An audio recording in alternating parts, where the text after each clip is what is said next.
Hello, welcome to my demonstration and explanation of my compression suite project.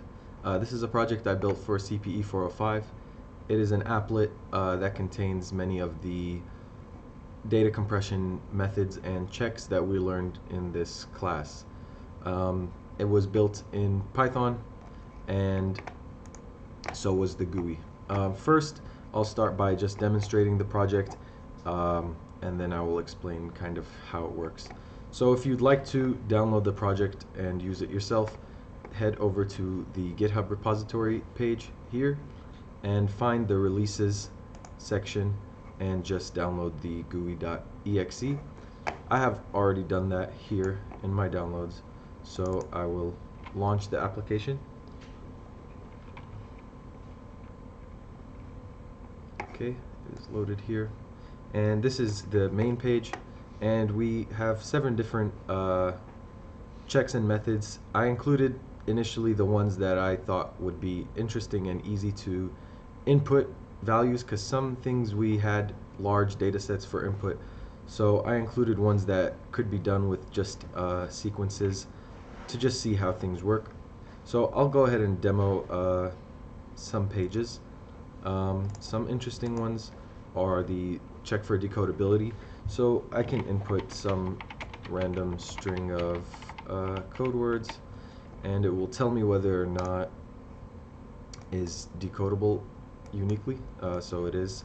Here's the information, and we also have some sets, prefix sets here. So we can just clear it if you want.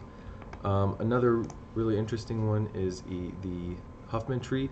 So in the class we were given symbol probability pairs, so I've included that method of inputting, but I'll just go ahead and input a sequence.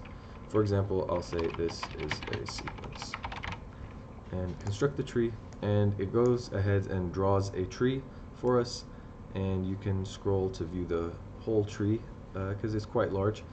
And we have our relevant information here, like the encoded message, compression ratio, and our final code books. We also have another interesting one, is the Lzw encoding. So I can just type my name is Carlos, and it will go ahead and encode this as well.